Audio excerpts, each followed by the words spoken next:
Nous voilà maintenant rendus à la section C de l'évaluation, donc 6 questions à développement qui valent chacun 10 points. Normalement, dans la gestion de votre temps, donc il devrait vous rester 2 heures pour pouvoir faire la dernière partie de l'examen, donc 2 heures sur 3. Donc on parle d'environ 20 minutes par question, donc soyez toujours attentifs à ça pour au moins toucher à chacune des questions et tenter une démarche pour chacune des questions à développement. Des questions de développement, on va corriger la structure de votre démarche. Est-ce que les étapes sont bien identifiées aussi avec les unités? Donc, qu'on peut suivre une démarche claire, complète et suivie va faire partie de l'évaluation. Alors, vous remarquerez que dans la section C, il y a toujours un titre pour chacune des questions. Parfois, ça peut être indicatif, parfois, ça fait juste nous mettre dans l'ambiance du problème. Donc ici, le numéro 11, la campagne marketing, donc une campagne de publicité probablement. On dit, à l'occasion de la campagne marketing, 3 compagnies se sont procurées des cartes d'affaires et des signets. C'est ce qu'on sent ici voir à l'intérieur du tableau. Le coût est le même pour tous les cartes d'affaires et le coût est le même pour tous les signets. Donc, les cartes d'affaires, quand on achète une carte d'affaires, toujours le même prix. Le nombre de signets, toujours le même prix. Le tableau suivant présente des renseignements sur les achats de ces 3 compagnies. Donc, la compagnie 1 s'est acheté 1500 cartes d'affaires et 200 signets pour un coût de 180.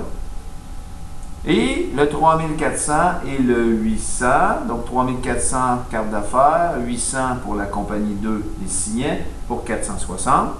Et la 3e compagnie, 1000 cartes d'affaires. Ici, un point d'interrogation. Ah, c'est un lien avec la question. Combien de signets la compagnie 3 a-t-elle, achète-t-elle? Donc, c'est vraiment ce qu'on se pose, c'est de savoir ici cette quantité-là pour un coût de pas 1600, mais 160 $, pardon.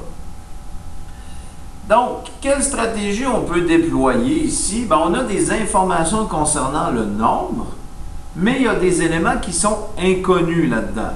Entre autres, ben, les coûts.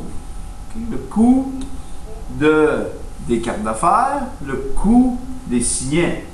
Donc, les inconnus ou les variables dans cette situation, ben, c'est l'élément inconnu, c'est le coût des cartes d'affaires et le coût des signets.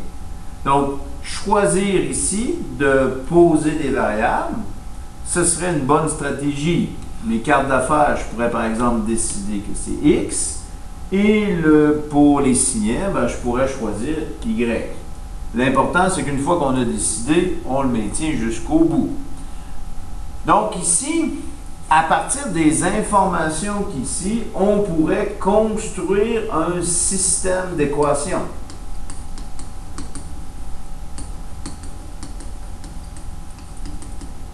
Donc, si j'ai un système d'équations, je pourrais résoudre ce système d'équations-là. Et généralement, lorsque l'information est présentée sous forme d'un tableau comme ça, donc c'est-à-dire que mon nombre de cartes d'affaires fois le prix des cartes d'affaires, plus le nombre de signets fois le prix des signets, ça égale 180 $, c'est la méthode de réduction qui sera à privilégier dans ce cas-là. Donc, information présentée sous forme de tableau, des coûts inconnus, ça nous appelle les systèmes d'équations, la résolution de systèmes d'équations, et généralement, c'est la méthode de réduction qui va nous permettre de trouver le tout. Donc, je pense qu'à partir de là, vous êtes capable de lancer votre problème. Donc, utilisez vos stratégies pour pouvoir identifier vos variables, écrire vos équations, résoudre.